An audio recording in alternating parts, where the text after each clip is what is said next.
안녕하십니까. 공인노무사 이승주입니다. 오늘 중소기업에서 가장 궁금해하는 인사노무 핵심 포인트를 가지고 강의를 진행하도록 하겠습니다. 자, 먼저 1강 근로계약 체결 및 근로계약 기간을 살펴보겠습니다. 자, 첫 번째 나오는 것은 모집 채용 시 유의사항인데요. 기본적으로 노동법 얘기할 때 노동법이라는 이름의 법은 없죠. 이제 근로기준법을 중심으로 한 여러 가지 노동관계 법령이 노동법 이렇게 얘기되는데, 자, 노동법은 기본적으로 이제 근로계약을 체결한 이후에 적용이 되겠죠. 근로계약 체결.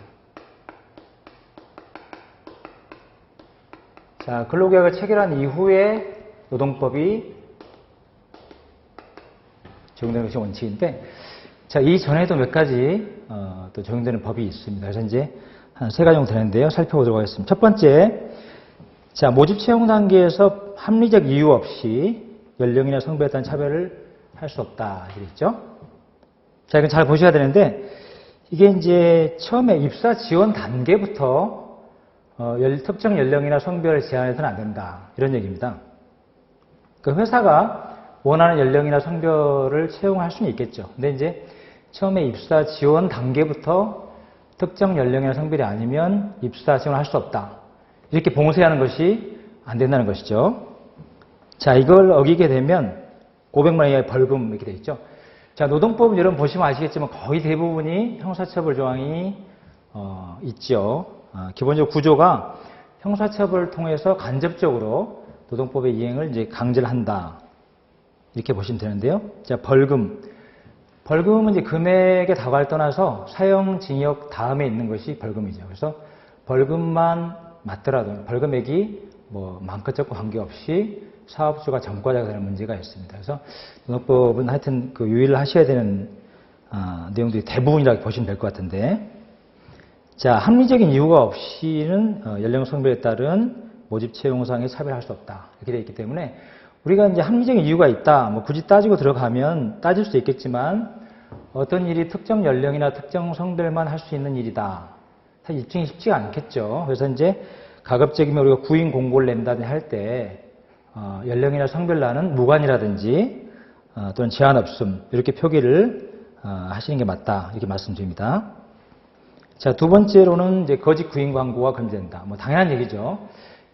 중소기업 같은 경우 특히 이제 그 모집이 잘 안 될 수 있기 때문에 실제 뭐 계약직을 뽑는데 뭐 정규직을 뽑겠다고 공고를 낸다든지 또는 이제 연봉 수준이 실제 그에 미치지 못하지만 연봉 수준을 조금 높여서 제시한다든지 이럴 수가 있는데 별거 아닌 것 같다고 생각할 수 있겠지만 형사처벌 수위가 굉장히 높죠.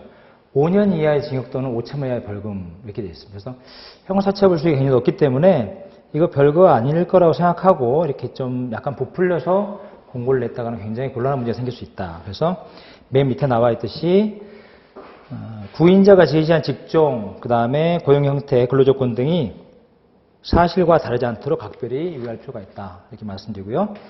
자, 12페이지의 세 번째, 마지막에 모집 채용 단계에서 유의해야 될 거 살펴보면 개인정보 수집이 제한이 된다.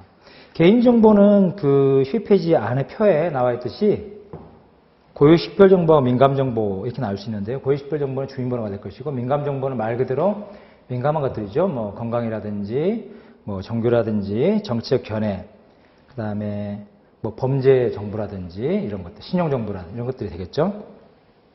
자, 이런 개인 정보를 수집할 수 있는 방법은 두 가지가 있어요. 첫 번째, 법에서 수집을 허용하거나 요구하는 경우가 있겠죠.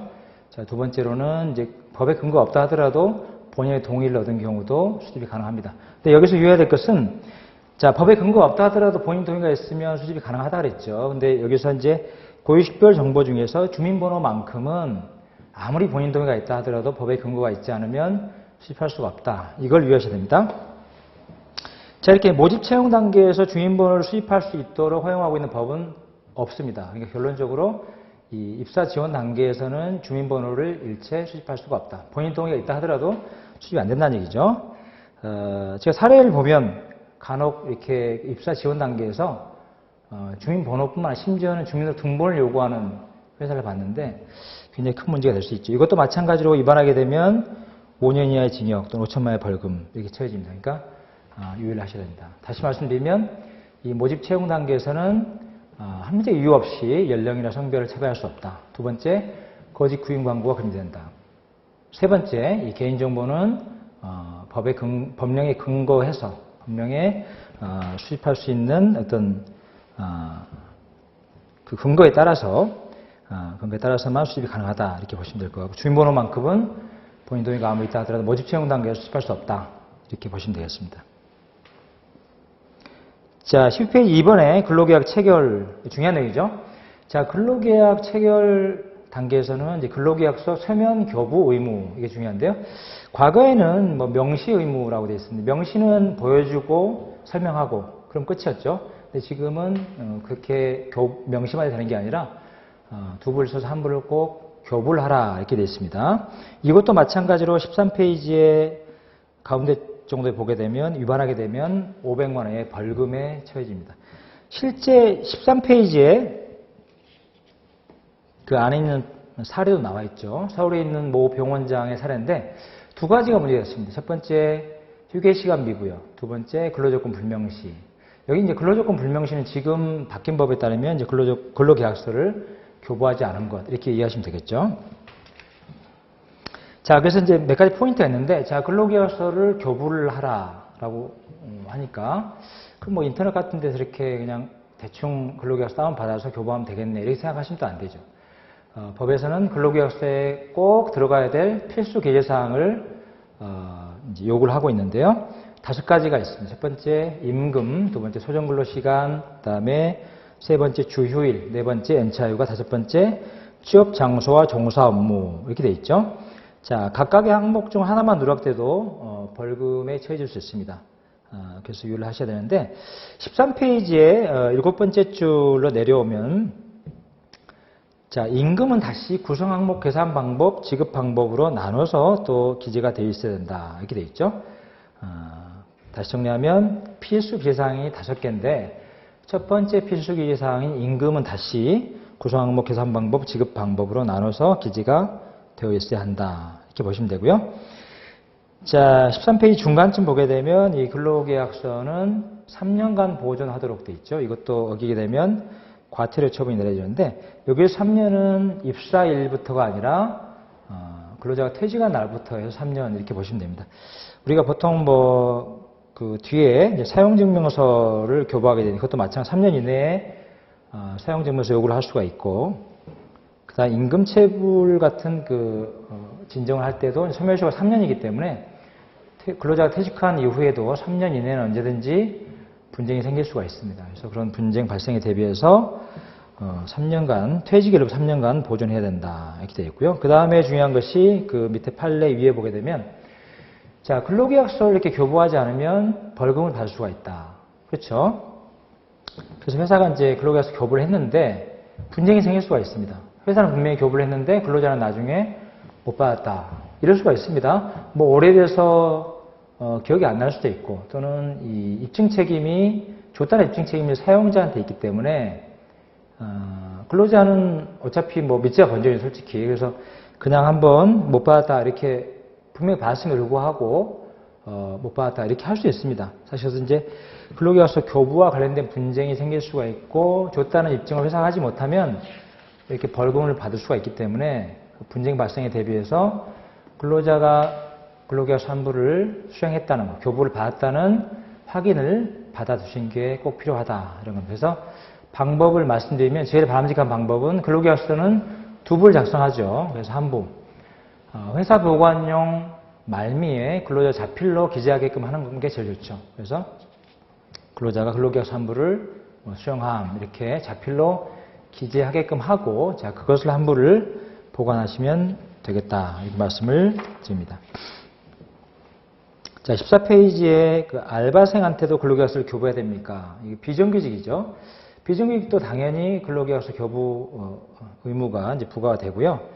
특이한 것은 이 비정규직법은 아까 이제 벌금이 규정된 것이 근로기준법인데 근로기준법 이외에 우리가 흔히 이제 비정규직법이라고 얘기하는 기간제 및 단시간 근로자 보호법이 또 별도로 적용이 됩니다. 그래서 거기에서는 또 근로계약서 필수 기재사항이 누락되어 있으면 과태료가 또 부과되게끔 되어 있어요. 그래서 오히려 우리가 이제 그냥 그냥 생각했을 때는 이 비정규직보다 정규직이 더 두텁게 보호가 될 것 같지만 반대다 이런 거죠. 그래서 정규직한테 근로계약서를 써주지 않으면 벌금만 부과되지만 이 비정규직 같은 경우는 벌금 이외에 과태료까지 부과될 수 있기 때문에 더 각별히 신경을 쓰셔야 되겠다 이런 말씀드리고요.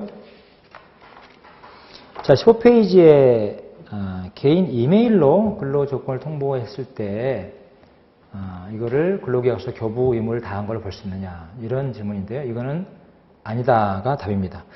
법에서는 서면으로 된 이제 근로계약, 서면 교부 의무 이렇게 되어 있기 때문에 자, 서면이라는 것은 거기 나와 있지만 종이로도 문서죠. 그래서 똑같은 내용의 어떤 근로조건이 담겨 있다 하더라도 이메일로 보낸 건 서면 교부가 아니죠.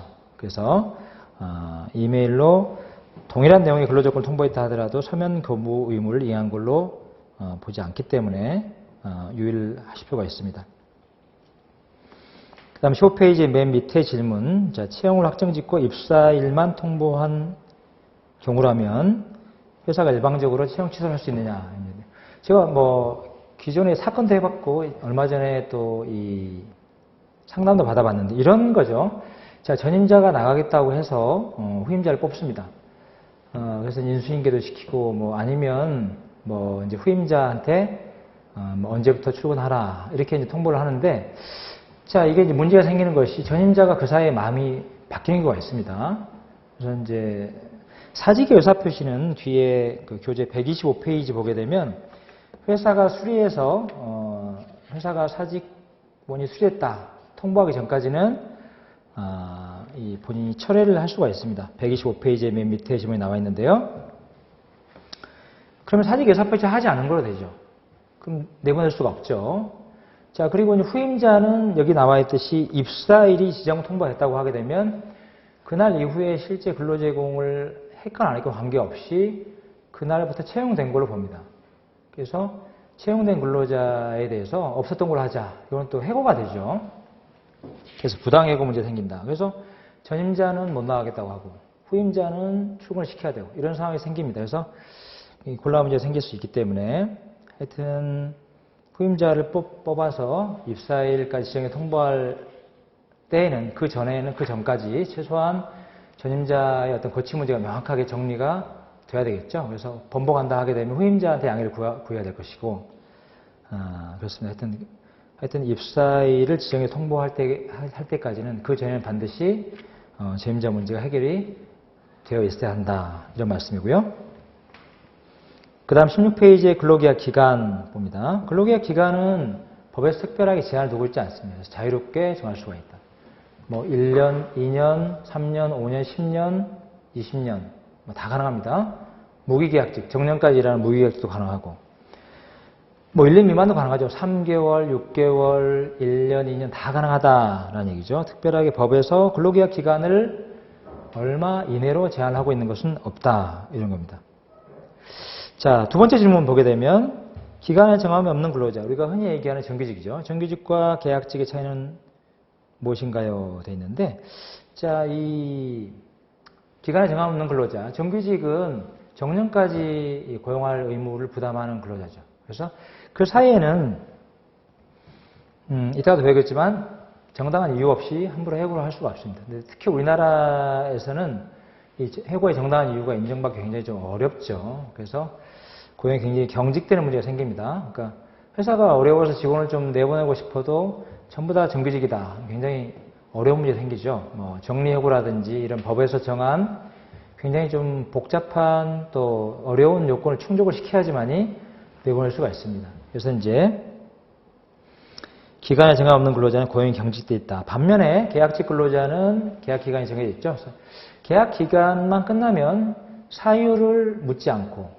근로관계를 종료할 수 있다. 그래서 고용의 이제 유연성이 확보가 되어 있는 근로자가 계약직이다. 이렇게 보시면 되는데, 자, 그래서 우리나라 이제 전체 근로자 중에 한 3분의 1 정도는 이제 계약직이라고 하죠. 여러 가지 이유가 있겠지만 이런 계약직을 보았을 때 고용의 유연성이 확보된다는 그런 장점 때문에 또 계약직 근로자를 많이 쓴다. 이렇게 보셔도 되겠죠. 자, 17페이지 보게 되면 계약직 근로자의 근로계약 기간은 상한이 있느냐 이런 거죠. 아까 왼쪽 16페이지에서 근로계약 기간은 자유롭게 정할 수가 있다 그랬었죠. 자, 근데 이제 우리 비정규직 보호법이 있죠. 아까 말씀드렸듯이 기간제 및 단시간 근로자 보호법, 파견 근로자 보호법이 있는데 이 비정규직 보호법의 이제 핵심적인 내용 중 하나가 이제 이 장기간 비정규직을 사용할 수 없게끔 하고 있는 것이죠. 그래서 이제 기간직 근로자, 계약직 근로자라 하더라도 2년을 넘게 쓰게 되면 그 순간부터 법에 의해서 신분이 자동적으로 정규직으로 바뀝니다. 그럼 정년까지 사용을 해야 되는 문제 생기죠. 최초 사용일로부터 2년입니다. 그래서 다시 정리하면 계약 기간은 자유롭게 정할 수가 있어요. 3년짜리 계약 가능합니다. 가능하지만 3년짜리 계약은 계약직 근로계약은 아니고 사실상 정규직 근로계약이다. 이렇게 이해하시면 되겠죠. 그래서 계약직으로서의 의미가 있는 계약 기간은 이제 2년이다. 최대 2년이다. 이렇게 보시면 됩니다. 3년이 안 되는 건 아닌데 2년을 초과한 근로계약은 기간에 정함이 없는 근로계약이기 때문에 사실상 계약직 근로계약으로는 의미가 없는 것이죠. 자, 그리고 이제 예외적으로 17페이지 제일 밑에 질문. 2년을 초과해서 쓸 수 있는 근로자가 있느냐 이건데요. 자, 몇 가지 예외가 있죠. 18페이지로 넘어오면 첫 번째 사업의 완료 또는 특정 업무의 완성에 필요한 기간을 점검. 일종의 프로젝트성 계약이죠. 밑에 주석에 19번을 보게 되면 자, 이거는 원칙적으로 한시적이거나 일회성 사업의 특성을 갖는 경우다. 이렇게 되어 있죠. 그래서 예를 들면 우리 회사에서 이번에 어떤 전산 프로그램을 개발하는데 계약직 부가서 개발한다 하는데 하필 이 개발 기간이 3년이에요. 사실 원칙적으로 3년이면 아까 말씀드렸듯이 계약직이 아니라 정규직 이렇게 말씀드렸죠. 근데 이렇게 이제 한 번 쓰고 더 이상 사실 필요 없는 근로자임에도 불구하고 2년을 넘겨 썼기 때문에 종년까지 고용해라. 이건 사실 좀 불합리하죠. 그래서 이런 경우에는 예외적으로 3년까지만 쓰고 근로관계를 종료할 수가 있다. 3년 계약직이 허용이 되는 거죠. 자, 두 번째로 휴직 파견 등으로 결혼이 발생해서 그 업무를 대신할 계약직을 뽑은 경우죠. 예를 들면 큰 산재 사고가 발생해서 산재 휴직자 업무를 대체하기 위해서 계약직을 뽑는데 대충 뭐 그 기간이 요양 기간이만 한 3년 정도 된다라고 할 때 마찬가지죠. 산재 휴직자가 복직을 했는데 그 산재 휴직자 업무를 대체한 계약직이 나는 2년을 넘게 근무했기 때문에 정년까지 날 책임지십시오 라고 하는 것도 사실 곤란하겠죠. 그래서 이제 이런 경우 마찬가지로 이 산재 휴직자의 이제 그 요양기간까지만 사용하고 근로관계 종료할 수 있다. 이렇게 보시면 되고요. 그 다음 4번의 고령자. 고령자는 55세 이상자입니다. 근로계약을 체결한 경우도 마찬가지로 이 기간에 정함 없는 근로자로 보지 않는다. 이런 거죠. 그래서 고령자와 근로계약을 체결하면 계속 계약직 신분이 유지됩니다. 그래서 이 고령자가 많이 이제 근무하시는 업종 중에 하나가 무슨 시설관리업 있죠.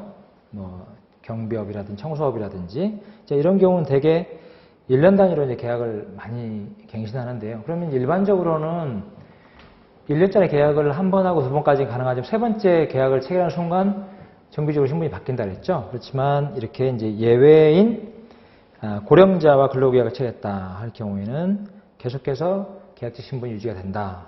이렇게 보시면 됩니다.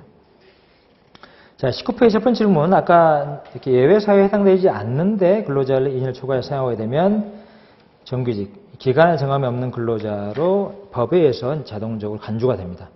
그래서 정년까지 사용해야 되는 문제가 생긴다. 그랬었죠. 회사가 뭐 2년 됐기 때문에 정규직 계약을 따로 체결해야지만 정규직이 되고 그런 건 아닙니다. 법에 자동적으로 정규직으로 간주가 된다. 이렇게 보시면 되고요. 자, 그 다음에 21페이지에 상여금을 정규직에게만 지급하고 계약직 근로자에게 지급하지 않을 경우 문제가 되느냐 이게 있는데요. 자, 우리 비정규직 보호법의 핵심 중에 또 하나가 이 동종 유사 업무를 수행하는 정규직이 있을 때, 그 계약직하고 동종 유사 업무를 수행하는 정규직이 있을 때, 그 정규직과 계약직 간에는 합리적 이유 없이 임금, 상여, 성과, 복리후생 등 일체의 근로조건에 있어서 차별을 할 수 없다.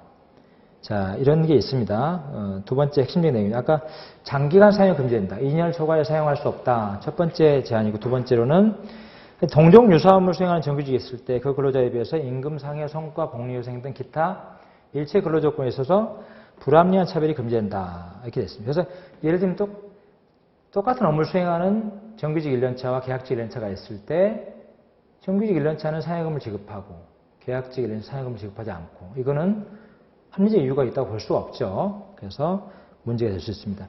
다만 거기 이제 21페이지 첫 번째 질문에서 그 하단을 보게 되면 임금 및 근로조건의 결정 요소가 있죠. 아까 불합리한 차별이 금지되는 것이고 일체 차별이 금지되는 것은 아니기 때문에 자, 임금 및 근로조건의 결정 요소가 있죠. 직무, 능력, 기능, 기술, 자격, 경력, 학력, 근속, 책임, 업적, 실적 등. 자, 이런 것들이 차이가 있어서 그거에 상응하는 만큼의 차별하는 것은 합리적 이유가 있다고 볼 수가 있죠.